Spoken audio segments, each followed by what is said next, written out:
সোদপুর নাটাগড় মহেন্দ্রনগরে বৃদ্ধ দম্পতির রহস্যজনক ঝুলন্ত মৃতদেহ উদ্ধার করল ঘোলা থানার পুলিশ। খুন নাকি আত্মহত্যা, তদন্তে নামল পুলিশ। নমস্কার, আপনারা দেখছেন দ্য লোকাল জার্নালিস্ট, আপনাদের সঙ্গে আমি লুসি। সোদপুর নাটাগড়ে রহস্যজনকভাবে এক বৃদ্ধ দম্পতির মৃতদেহ উদ্ধার করল ঘোলা থানার পুলিশ। মৃত ওই দম্পতির নাম শেখর সামন্ত, বয়স 65 বছর, এবং মনিকা সামন্ত, বয়স 57 বছর। পুলিশের অনুমান তারা আত্মহত্যা করেছেন। তবে কেন তারা আত্মহত্যা করলেন তা নিয়ে ধোঁয়াশায় তদন্তকারী পুলিশ অফিসাররা। এলাকার বাসিন্দারাও এই ঘটনায় যথেষ্ট ধোঁয়াশায় রয়েছেন। তবে মৃতের ভাই এবং ভাইপো জানাচ্ছেন তার জেঠু জেঠিমার আর্থিক সমস্যা ছিল না, তবে জেঠিমা নার্ভের ওষুধ খেতেন, এছাড়া আর কোনো সমস্যা ছিল না তাদের। তবে কেন তারা এই পথ বেছে নিলেন তা নিয়ে চিন্তায় তারা এবং প্রতিবেশীরা। ঘোলা থানার পুলিশ তদন্ত করে দেখছে আত্মহত্যা না কেউ সম্পত্তির লোভে খুন করে ঝুলিয়ে দিয়েছে তাদের। আজ মৃতদেহ ময়না তদন্তে পাঠাচ্ছে পুলিশ। কি জানাচ্ছেন আত্মীয় ও প্রতিবেশীরা, শুনে নেব। কিছু হয়নি, ঠিক আছে না।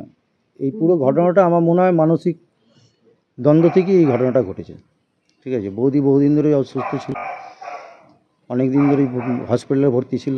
হসপিটালে অনেক দিন থাকার পর তারপর বাড়িতেও অনেক দিন ধরে এত ট্যাবলেট ওষুধ খাচ্ছে, ঠিক আছে না। এই সারছে না, ঠিক আছে না। এই নিয়ে একটা দ্বন্দ্ব থেকেই নিজেদের শারীরিক অবস্থা আস্তে আস্তে খারাপ হয়ে আসছে, তার জন্যে এমন এরকম একটা ঘটনা ঘটিয়েছে। কিভাবে ঘটেছে, কি ঘটিয়েছে?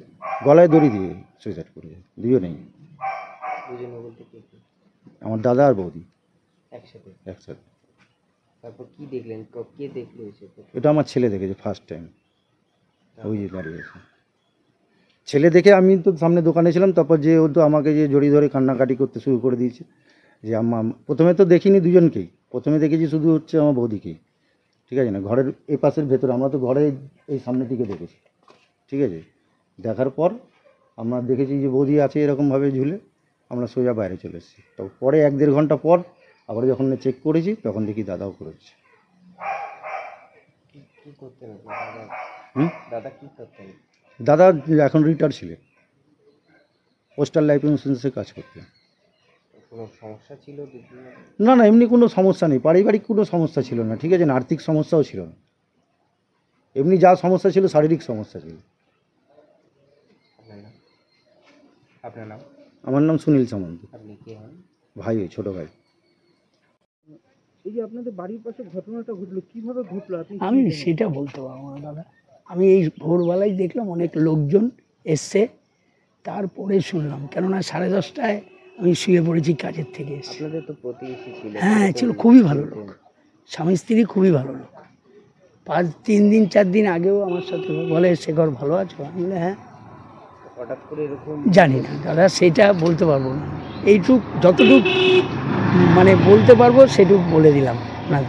এমনি স্বামী স্ত্রীর মধ্যে কোনো অশান্তি? না, সেটাও বলতে পারবো না। অন্য কোনো? না, খুব মিল ছিল, খুবই ভালো মানুষ। পারিবারিক কোনো অশান্তি? না, এই সমস্ত কিছুই শুনিনি। আমার তো এই বাড়ি এই ভিতরের দিকে, এমনি কোনো রকম কোনো ই ছিল। ভালো মানুষের কথা আর কি বলবো। আপনারা কখন জানতে পারলেন? আমি তো ভোরবেলায়, আমি রাতেও খবর পাইনি। আপনার নাম? হ্যাঁ, আপনার নাম হচ্ছে শেখর ঘোষ। কালকে আমি বাইরে ছিলাম, পড়ার জন্য বাইরে বেরিয়েছিলাম। তো দিদি আমাকে কল করার পর বলে যে জেঠু আম্মা কল ধরছে না। তো সেই সময় আমি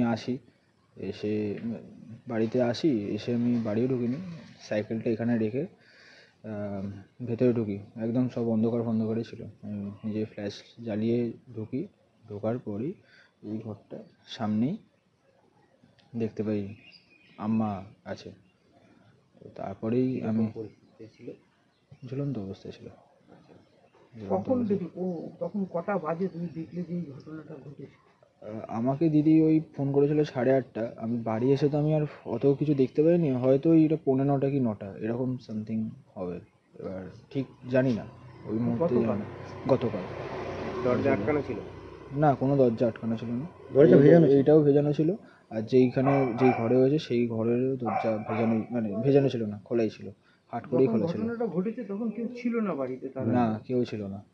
কালকে যেহেতু একটা অনুষ্ঠান হয়েছিল, তো তারপরে দেখি, দেখার পর তো তখন শুধু আম্মাকে দেখতে পাই।